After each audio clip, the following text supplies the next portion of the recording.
Okay, so be quiet. Well, no, John, listen. We had daylight savings time that happened yesterday, and we're got to go live. We're daylight savings. It kind of messed up my time.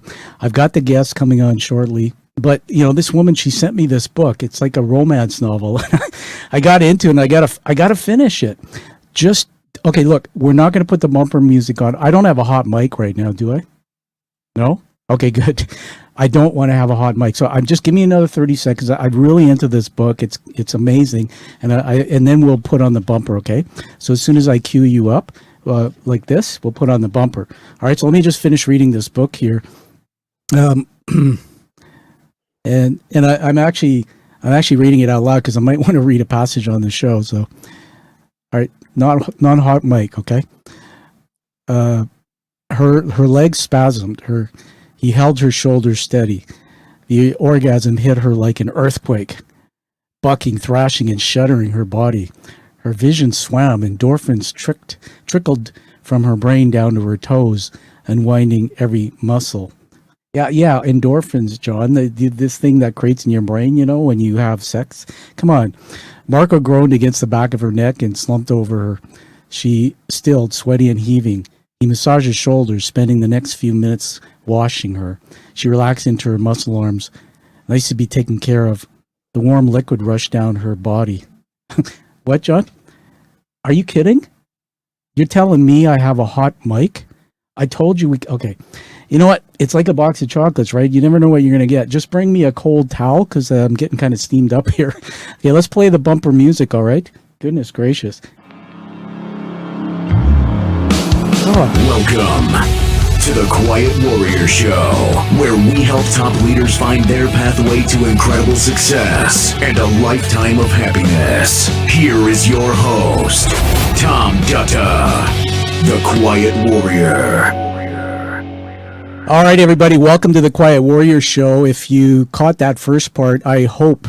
Oops, it's a little steamy in my studio right now. We had a hot mic moment that's never happened.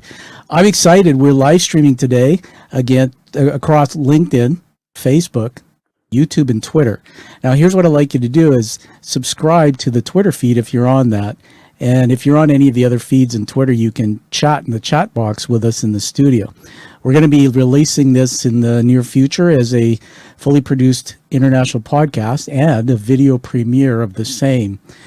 Now, this guest was sent to me, and I got pretty excited about the fact that they said, hey, this guest has a new book, and they wanted me to read it. And I got to tell you that this book was a different experience. It's my first romance novel, and boy, I tell you, we're in for some cool stuff today. Let me tell you something about Liv Arnold. She's in the green room there. She's worked as a copywriter for several global companies and now runs her own freelance business. She grew up in Melbourne, Australia. I love Australia, where my mom's family's from. She lives with her husband and their spoiled dog, Groot, who only eats freshly cooked meals. When she's not writing, Liv's avoiding the gym. I love it. Devouring a cheese platter, yes.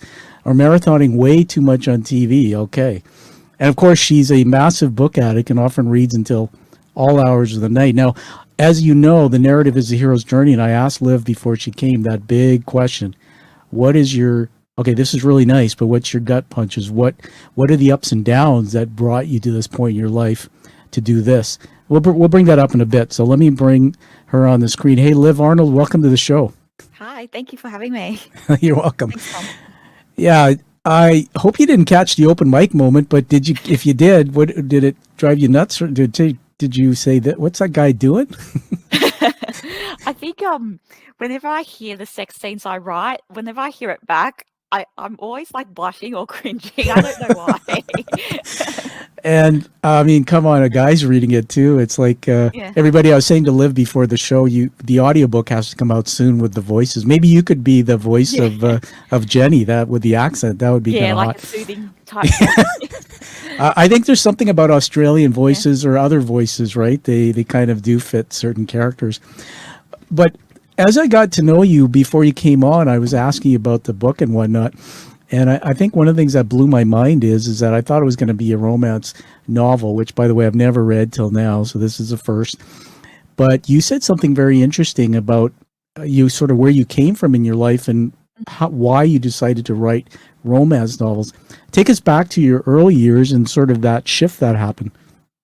Yeah, so I've always had anxiety, and I'm donating some of the profits of Stepping Stone to ADAA, Anxiety Depression Love it. Association of America. And because I've always had anxiety, and since I was young, I used to get really stressed out and my thoughts would spiral. So one thought will go to the next and it'll start to spiral out of control. And I always thought about the worst case scenario. And this happened even when I was young. And I would really like, even when I was young, I would not sleep that well because I would be awake until all hours of the night, worrying about such small things.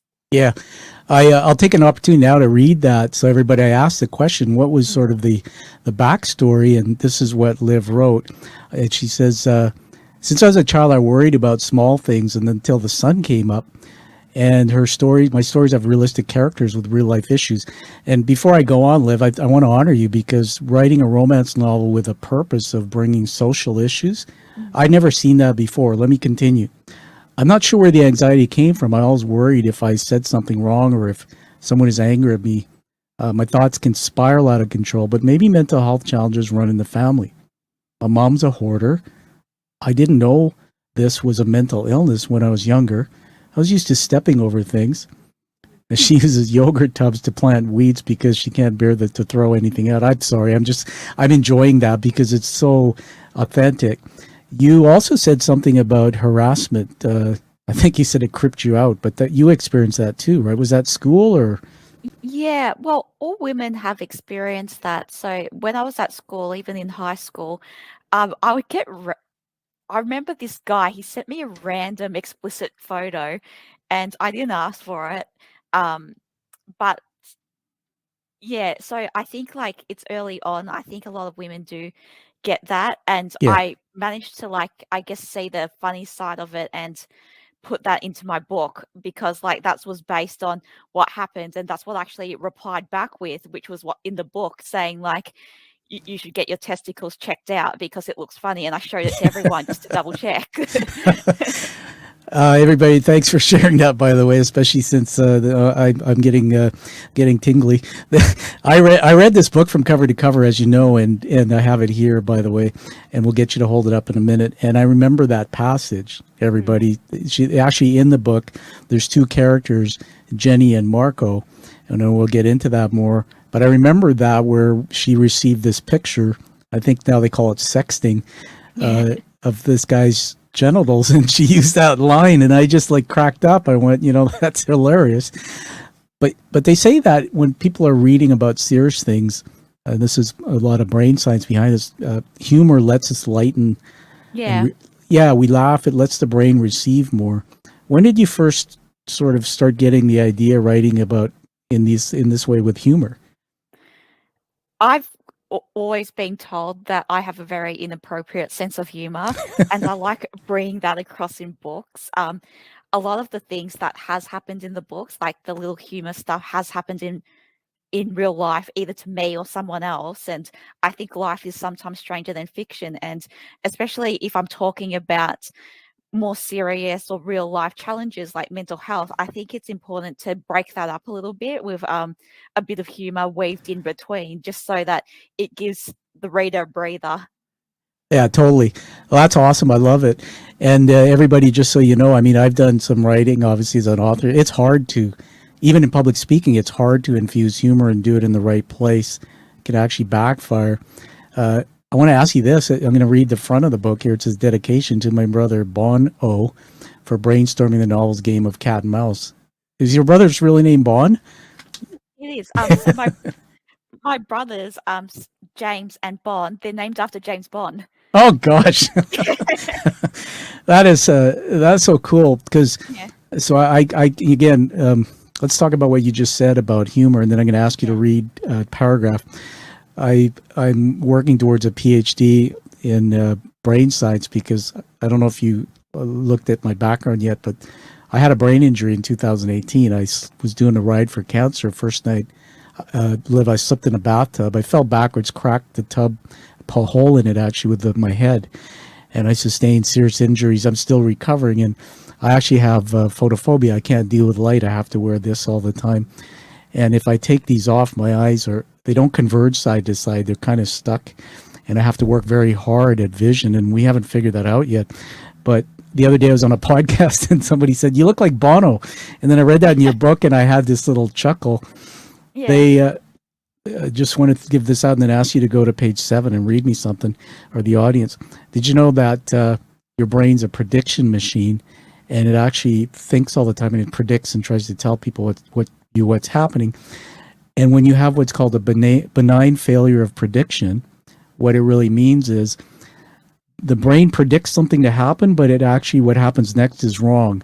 And when that happens, the brain actually laughs. And that's why people laugh. So for example, if you're walking down the street, or if you're watching somebody walking down the street and they're just walking, the brain will say, okay, they're walking there and keep walking. But then they slip on a banana peel and fall down. The brain didn't predict that. So it's a failure, benign failure, and the brain kind of chuckles. So one of the greatest ways comedians they use this style of humor where they'll be saying something and then they say something completely outrageous that people wouldn't predict. And I found that throughout your book. So do us a favor. First of all, hold up the book. I'm going to full screen you. Let's give you hold it up and read the title. Stepping Stone. Okay. Is there a subline, or that's just it?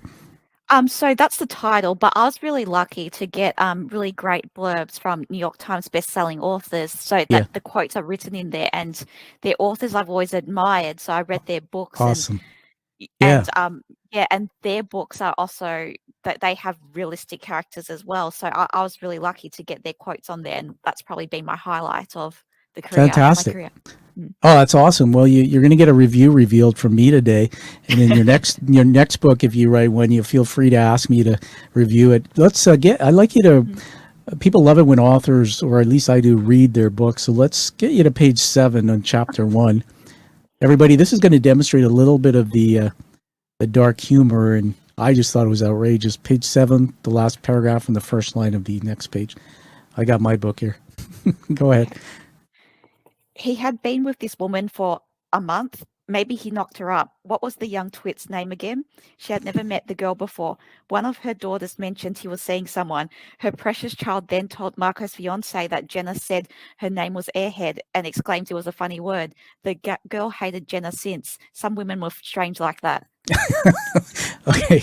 So, I mean, I'm in my mind, I just can't stop laughing. And I think it's because I have that dark sense of humor. But I got to tell you that I think you and I, before we came out of the green room, what I want to say is when everybody reads your book, what I like is, as from you being an author, is people will read it and they'll see something in it that may be their story.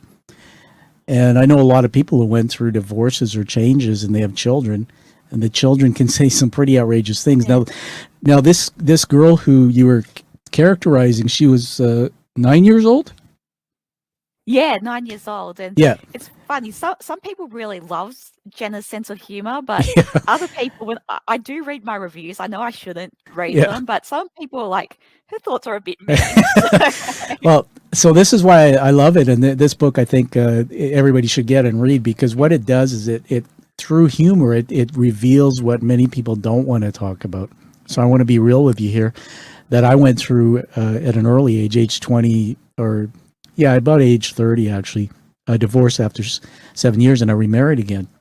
And I love my wife. We've been married for 26 years, and she had 2 young children. And what parents don't realize, Liv, at least I'd like your opinion on this, is when we say things, we don't realize that children up to age 25 really don't have a rational brain, so they take everything in and it stores in their neurons as thoughts. Very literal sometimes. Exactly. So they can come home and say, "Hey, mommy, the airhead." they don't have a clue. They just heard it. So, as an author, when you get reviews that are sort of lower than 5 out of 5, I don't know if anybody's ever told you that, but I'm in the industry too. They say that makes you authentic, because it makes you real, right? Not everybody's going to like everything. And if you only get all good reviews, like all 4 or 5 stars, I guess your reviews start to look fake. Exactly. And by the way, do you ever do book readings? I have before for podcasts like this, Yeah, and I also did other book readings, like for any author talks that I yeah, am with, like, so sometimes author workshops, and I do some readings then. cool. And so you'd agree with me, I think, that if you do a reading or whatever, not everybody's going to like it. I mean, that's real Yeah, life. Same in that's school. true. Children don't like some children, and children like other children. It's just Yeah. reality, right? But for some reason, authors get a little bit out of joint if they get a five, a one. But I I got know. I got my first one, and my publisher said there's trolls out there actually troll you and just they hit you up, and you Yeah. just kind of move on, right? So I thought one of the things we can do today is just creatively educate our audience about writing. So what I learned is you're now a copywriter, but also just take a few minutes to talk about how you learned to write these novels, and I'll throw at you a thought. You can talk around this one. So I, for example, wrote down on my paper, Jenna and Marco Kravitz. And so I wrote a note. How do you pick these names? And how does a storyline come? So did you take a course, or did you just start writing and then eventually fine tune it? So I did short writing courses. I used to work full time in a Big Four bank, and my parents really encouraged me to do a creative short writing course Yeah. at a university, and this was outside of work, so after work hours, and it was once a week, and I really enjoyed connecting with like-minded people um, and brainstorming ideas every week, and I found it was the highlight of my week, and then from then I just started thinking of ideas, and as I mentioned before, a lot of the story ideas are based on people I know. So Jenna, she's a friend of mine that's she's a close friend, and I thought I'll just use your name. Like, I can't be bothered thinking of another name. Um and with the name Marco, it was funny because I know this person named Marco that often goes to brothels, and I just thought, oh, I'll just use your name too. All right, we gotta get Marco on the show one day. That's Yeah. that's so funny. I want to just say, because I'm riffing with you, because my brain just goes in directions. I think you're very creative. By the way, banking. What bank would that be, in Australia somewhere? Yeah, in Australia. So it's a Big Four bank called NAB. What did you do And there? I did various things, like communications type roles, and Yeah, also risk and compliance, and yeah. also in home loan sales at one stage. So some of it was a bit dry, some of it more creative. So again, every time we meet somebody, there's threads in our stories. Everybody I've never met Liv. It's the first time we've seen each other. But you're talking to somebody who had a third of my career in banking, one of our Yeah. top 5 charter banks. Yeah, and so right away, there's a connection rapport. So just to the audience, as you're hearing Liv talk and you get her book, and I want you to read it, you're going to have moments like this where you say, "Wait a minute, that story's my story," and you're going to connect. And I think that's one of the neat things about romance or any kind of fiction. Stories take us into people's lives. I want to throw something out just for not controversy, but just to, I think, support what you said about Marco. I was doing a talk the other day. I actually had to do some research about how the brain takes in info. And listen to this, how the mindset influences perception. So our eyes take in information visually. It's one of the visible parts of the brain, and that it takes it in as visual impulses. But so I'm reading your book and I'm taking it, but only 6% of what I actually think and what I'm actually going to have emotions on comes from what I'm actually bringing in. 94% of what we bring in is interpreted in a neural pathway of the brain called the mind's eye. So what you said was brilliant. So, for example, when you said Marco, you told me who you thought of. My brother-in-law's name's Marco. So all of a sudden, my brain is flooding with my Italian Yeah. brother-in-law and all these experiences. So somebody else is going to hear Marco, and they're going to be the mind's eye. And listen to this. This is the last thing. 76% of what we see in our mind's eye is inaccurate. And whatever we do, it's either going to end up in positive or negative emotions, positive or negative behavior. So this takes me in, and these are all really good things about the work you're doing. So I want to talk about mental illness for a minute. So I want to honor you for sharing. As people have known me, my narrative, I slipped into depression in 2018 after I fell in the bathtub. My life I almost killed myself. I cracked a hole in the tub, blacked out, and I had suicidal ideation 3 months later. And for a year, I couldn't leave home, and I was diagnosed with generalized anxiety. And so that's anxiety that comes when it's unexpected. So even to do this show, I'm reading a romance novel and I'm going like, holy crap, I'm going to be, what are people going to think of me talking about love in a romance novel? But this is all the stuff that goes on. You work against yourself. Why I'm telling you that is I love your mission. I love how you're not only, this is almost therapeutic for you, but you're helping people. So one of the things that triggered for me is there's a chapter, and I'm going to put it on the screen and ask you to kind of read it out a bit. There's a chapter that characterizes a story that you're telling about Marco, which I thought for the first time when I read that, I thought what an amazing way to write about something that is probably only talked about in the bedroom or maybe not really talked about, that through this book we can give people an understanding. So would you be okay if I put it on the screen? And Yes, so I'm a big fan of Kindle. So let's see if I can do this right. me too. I love my Kindle. Yeah. All right. So I went through your whole book, and by the way, everybody, I'm going to make a shameless plug here. I want you to, we're with Liv Arnold, the author of Stepping Stone, and I've got the book here. I want you to go get this book, and authors get known by giving a rating on Amazon.com or Amazon.ca or Goodreads. That's how we want her work to get known. So get the book, read it, and give it a review. So this is this part. Can you just read this out? We'll just enjoy your reading for a bit. Let me just move us off the screen because it's blocking. Yeah, I it. was just thinking that. Yeah, It's like okay. our little screens.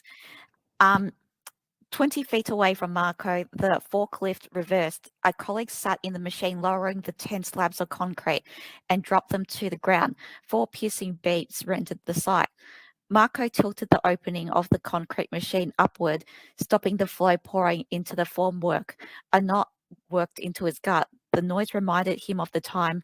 Shaking his head, he banished the negative images.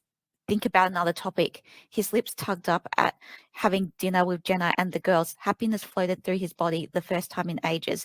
His Jenna, the sweet and incredible woman. He missed her like he had a limb amputated. When he blindly followed his friends inside the brothel, the setting appeared to be a bar. Liquor bottles covered the shelf, seating scattered there. Yeah. Wow. Tell us about, so the audience will get, when they get the book, they'll read the parts before it, but this is a part of this character. Tell us more about, set that up for us.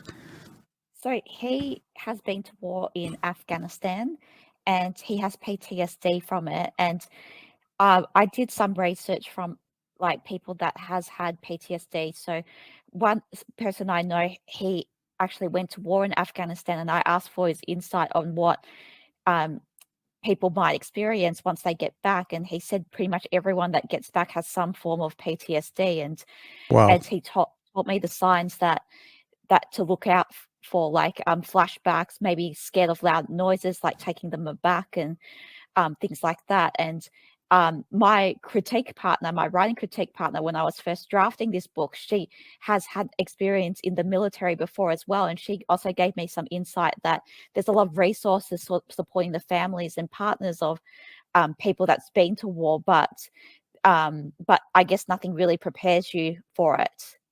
Yeah, totally. And thank you. And everybody, the reason why this caught me off in a good way is I was thinking like, man, not a lot of people, there's a stigma, right? And I get that. People don't talk about the things they experience because they don't feel comfortable. They feel shame, or sometimes they're struggling. They haven't gotten their therapy.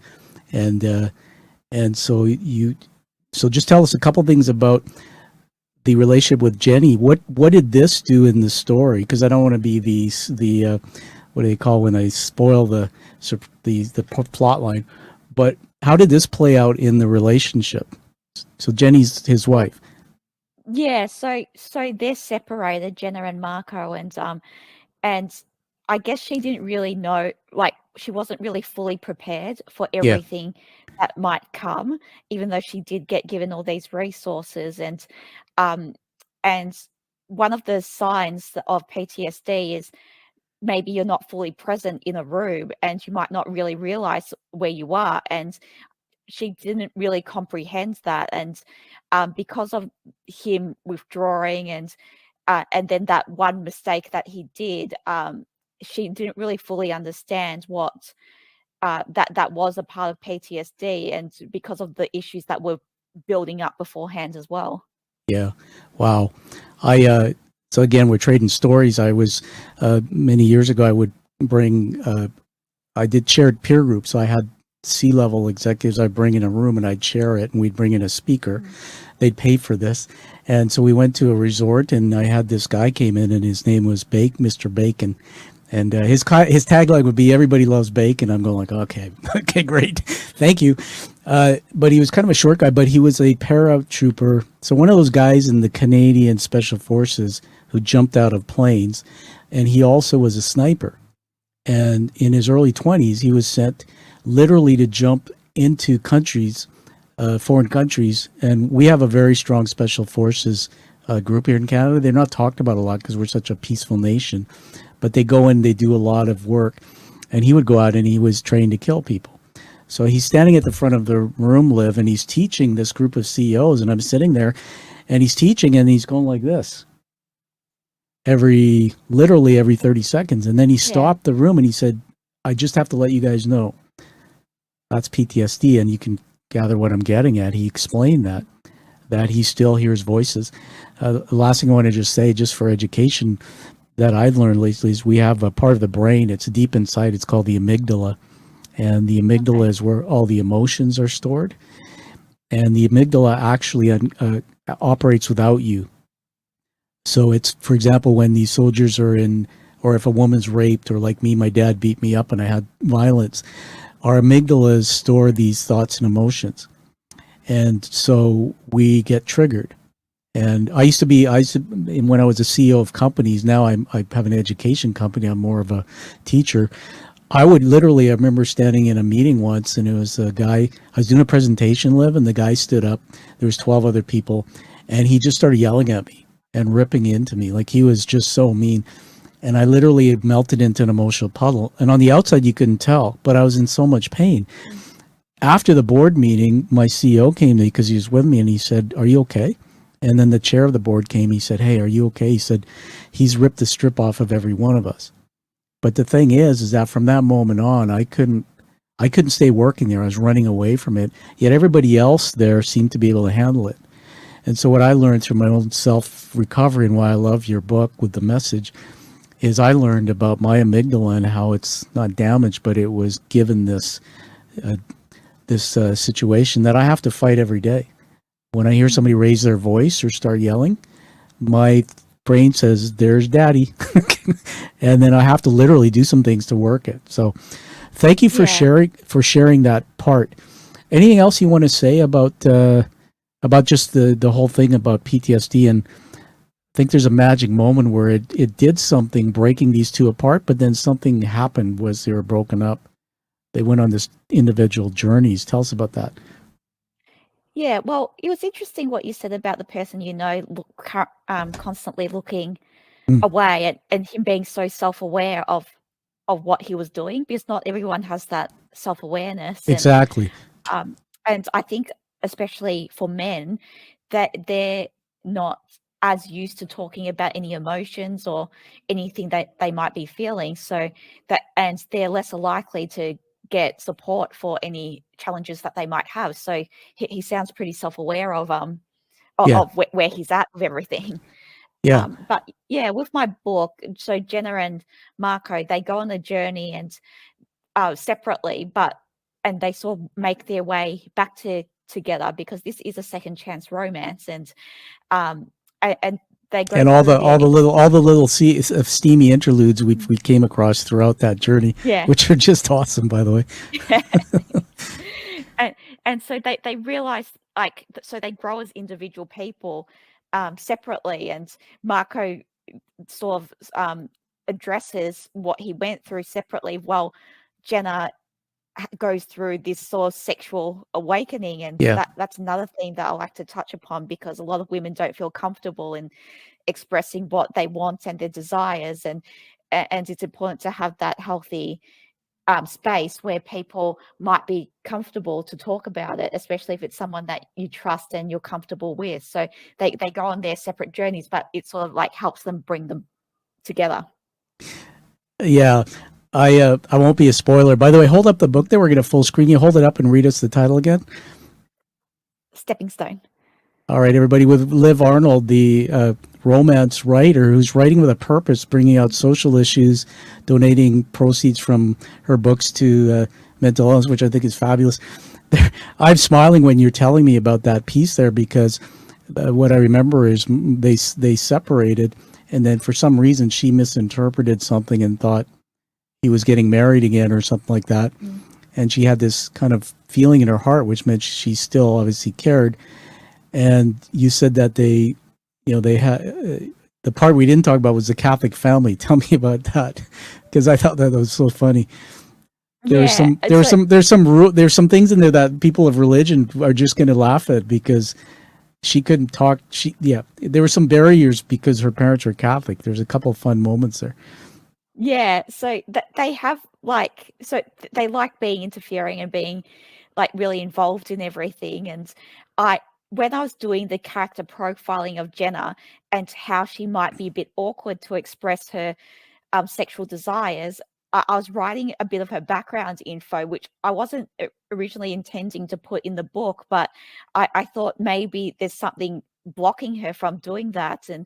And one of it could be a strict religious household. And that is something that could, I guess, could mold people when they get older and be uncomfortable to express certain things that they might really want. And especially if you're going through a separation, there's already taboo around that in society. But if you come from a religious and also a close-knit family, there's probably more judgment there as well. Absolutely. And again, I know that and I'm so proud of you in your book. Every time you tell a little part of that story, I can tell you there's thousands of people around the world who will read it, will say that it'll trigger something. So as an example here, you've never met me. And I said I was married twice, but Anna was married for 20 years before she met me. She's 10 years elder. And she's Italian, and I'm from Fiji. Or actually, I was born in England. My parents from Fiji, and my grandparents India. So it's like we have a beautiful daughter who's sort of all olive-colored skin and all. But it was a struggle to kind of let the parents know about the change in her marriage. She was telling me that because it's a traditional culture and Catholicism. So I just thought it was fun. Part of me got that dark sense of humor where she couldn't tell him, but there was that other moment at the end.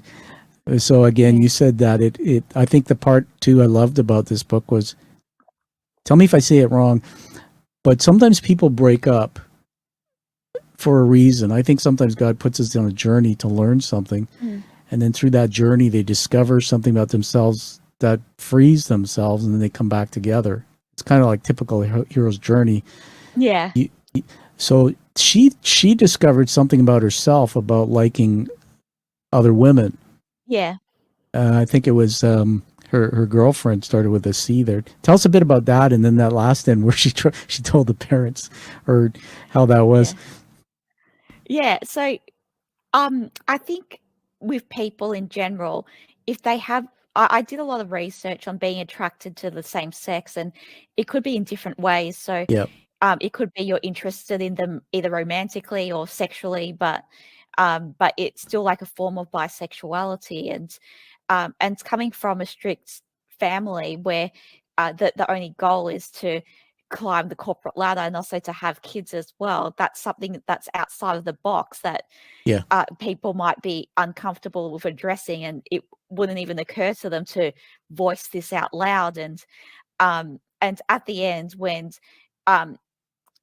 she does finally come clean, like she thought like this is part of my identity, and she went through this journey to come to where she is and to be comfortable in her own skin and be confident. I thought, like, what would be a parent's reaction to something like that, especially if they're from a strict religious family. And I think some families might just prefer not to acknowledge it, or just pretend they never said anything. It's just that magic moment in the book where I think she said it, and the father said something like, oh lordy, lordy, right? And the brother stood up for her and said, "Good for you," or something. And I just thought, Yeah, this is a real moment that happens in many households. We just will never see it, where somebody's yeah, come out of the closet or said something that others find uncomfortable. But yeah, this book gives us courage. What I like about it is you taught us that we can be courageous and face our demons and face those inner things. mm, And then once we free ourselves, right, find the truth. I just loved it. There was a mention of Tourette's in there too. There was a yeah. Tell me about that, and where did that thought process come from? Um, it was funny because I guess people get inspiration from different things. And I remember when I was a teenager, I used to watch some episodes every now and then of Big Brother, and there was a guy with Tourette syndrome on the show, the a contestant, and I've never actually seen someone with Tourette's before because I think sometimes in movies it's a little bit exaggerated or Hmm. not quite realistic. And the guy in the show, he did like the whole twitching type thing. And yeah, and I thought like usually in movies they do exaggerate it, but then there's ways that you can bring out that funny side in it to like get into like different situations or scenarios that might get you into trouble or Yeah. something like that. And so I just thought it would be like a cool just one paragraph to like just include in the book. Yeah, I thought it was really well done. And again, like I said, we all connect by stories. I mean, I can't Yeah, believe this one book has so many threads connected to something I saw. My younger brother has Tourette's, yeah, and actually, my younger brother, he's about 8 years younger. Again, my dad left home when we were 12, but he was quite a violent dude when he was drinking, and I think something triggered my brother to have Tourette's at a young age, but they didn't diagnose it, and so he got into drinking and we would see, his life living with it. And when you know somebody lives with it, and the impact is just so, for some people, very uncomfortable. And what the book did when I read it is it just really made me understand more about, how that can actually be written in a story like this, but be reflective yeah. on tolerance. I just so honor you for doing that. I just have a couple more things here, and then we'll have a little bit of fun. Got something to share with you. Okay, sounds good. I wrote down here page 77. Just go to there. This will be the last piece we're going to reflect on in the book. Everybody, I'm with the author Liv Arnold, a romance author. She's a copywriter, and she's written this book, which is a romance novel with real life situations of social issues like mental illness. Are you there? Yes. Page, it was 77, right? Mm. Just turning to mine. I have a book here too. I'm bragging. She even signed it. You can see all my sticky notes. Yeah, there was. I think this was. Sorry, maybe it was. I put down here 4 rules, and for me, this was an unexpected. So when they separated these Yeah, two characters, this touched on another thing where I went, "Wow, so many people." I've heard a lot of people talking about this about open marriages, but so many people go through this thing like, okay, we're separated, but maybe we can date. Just I yeah. think that's so. There were 4 rules here that they both tried to agree on. Just talk for a moment about that because I think it was uncomfortable for Marco. Yeah, so she wasn't really ready to get back together and like to make things like how it used to be. And because she was thinking about other sexual things that she might want to explore and dating, Yeah, but like there's still that great chemistry between her and her estranged husband Marco. yeah, And they so when they had that one night together, she decides that maybe there's no harm in making this a regular thing because they do have that great chemistry together. And but then to set some ground rules just so that no one gets hurt, and so that they're free to be with other people and explore things. And Marco's not that happy with that because his goal was to always get the family back together and reunite with her. But then he thinks maybe this is one step closer to meeting that goal for like yeah, for him. yeah. Amazing. And so even just reading that and Yeah. really being in that moment and just going like, geez, I started feeling what it might be like if that happened between my wife and I. You kind Yeah. of go through that going like, wow, I don't know what I would say. Yeah. And it was courageous of her to actually say that she wanted that. I have a little picture here I want to put on the screen. Tell us who this is. Oh, that's my dog Groot. Oh yeah. Oh wait. What's the deal with the name Groot? And who is So he? Who is he in your life? So he's my dog. He's a Maltese Shih Tzu. I named him after the character from the Guardians of the Galaxy. Yeah. He's 5 years old now. Back then, he was about, I think, 2 months in that photo, and he's quite spoilt. So he sleeps on the bed. Oh, He likes his steaks medium rare, or else he doesn't eat it.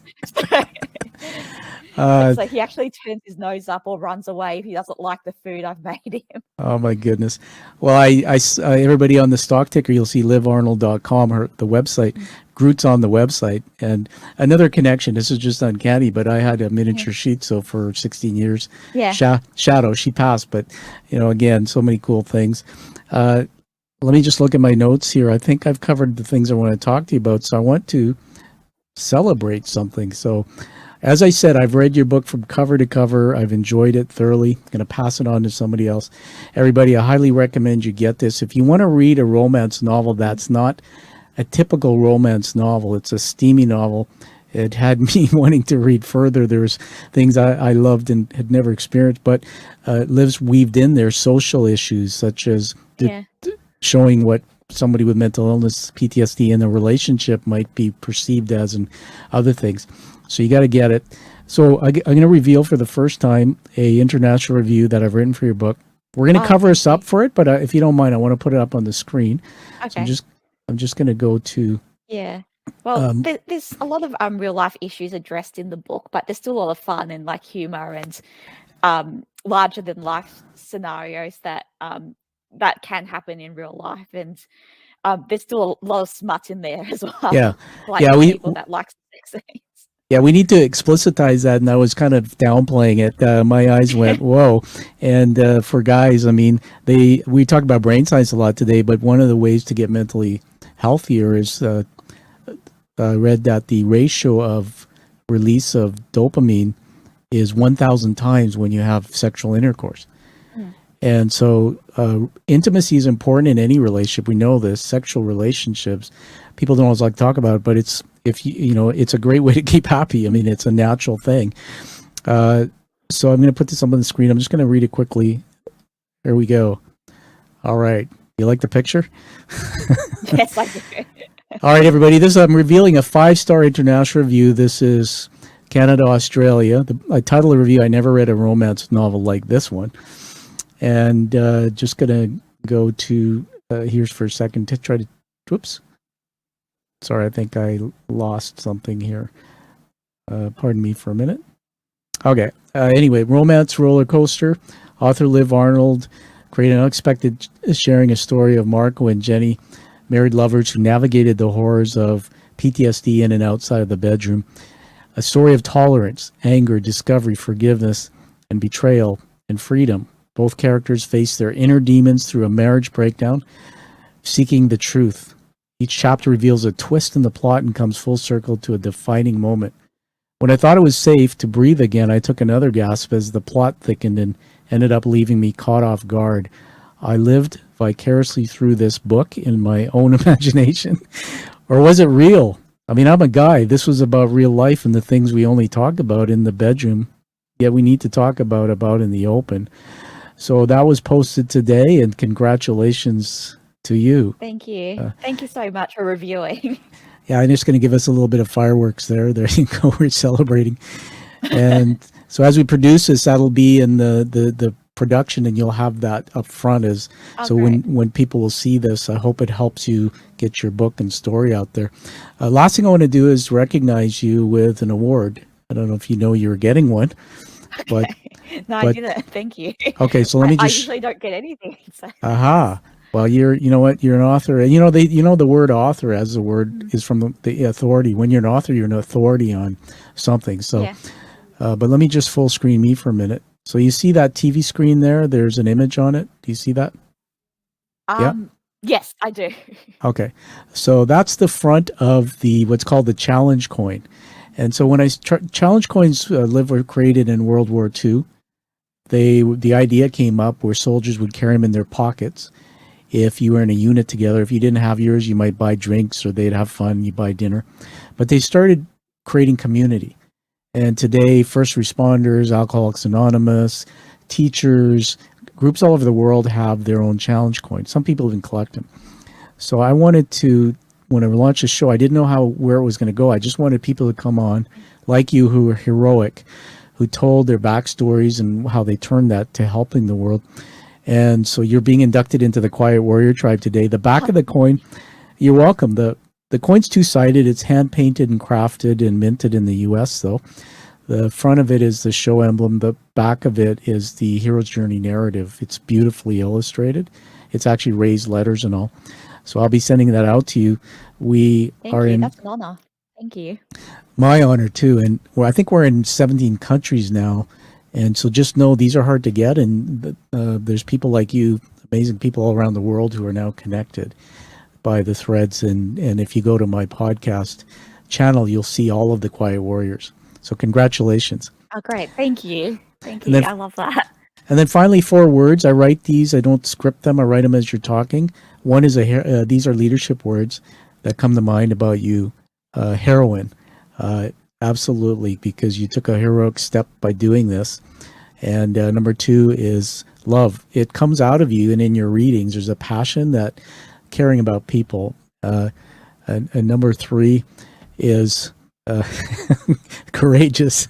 I think when people read your book, they're going to know why. Because writing a novel that is not just steamy, but maybe takes a risk and puts it out there to create controversy or people to think, the world needs more of that. And the last one I would say is just best-selling. Your ideas are best-selling because I think it's very unique what you're doing. Each time somebody reads your book, and even one person has a thought that maybe creates courage to break through, you're awesome. So on that note, we'll give it back to you to tell people anything about where they can get a hold of you and your books. Any last words from you? Well, as I did mention before, I do read all my reviews, even though I know I shouldn't. But the ones that really touch me the most is that says that the book has pulled on their heartstrings, but it also gave them lighthearted moments where they were in stitches of laughter, and it took their minds off their everyday troubles reading this book. But it also shows that that they're not so different from everyone else. So if they are struggling with something with mental health, and they said that they really appreciated how this book addresses that. And so you can find me on my website, livarnold.com, or I'm on Instagram and Twitter, liv_au, and Facebook, Liv Arnold Author. Plus I'm also on like Goodreads and BookBub as well. Yeah, that's awesome. Yeah, it's amazing. And Instagram, I'll find you on there. I'll put this in the show notes. So everybody find this book. And speaking of humor, there's lots of humor through this book. Trust me, humor and really good emotional experiences through some of these visuals of people having relationships in the bedroom. You got me excited again, so I'll just read this. Good news filled the letter. So this is the letter that somebody wrote for Jenna Kravitz, the ex who they were separated. He was getting married and requested custody of their dog. The word engagement dropped inside her stomach like a ton of bricks. Sinking back onto her living room couch, she gritted her teeth. He can have the bitch. His new fiance, not the dog. And I just, again, all these little humorous points make this book just a treasure. So thank you. So thank you for being here, Liv. And on that note, you're welcome. We'll have you back again for your next book. And everybody, find that true passion like you see Liv here. Find that purpose and live the life that you deserve and desire. And thanks for being on the show. Thanks, Liv. Thank you. Thank you for listening to The Quiet Warrior Show. Create is a motive-based leadership development firm. www.kreat.ca.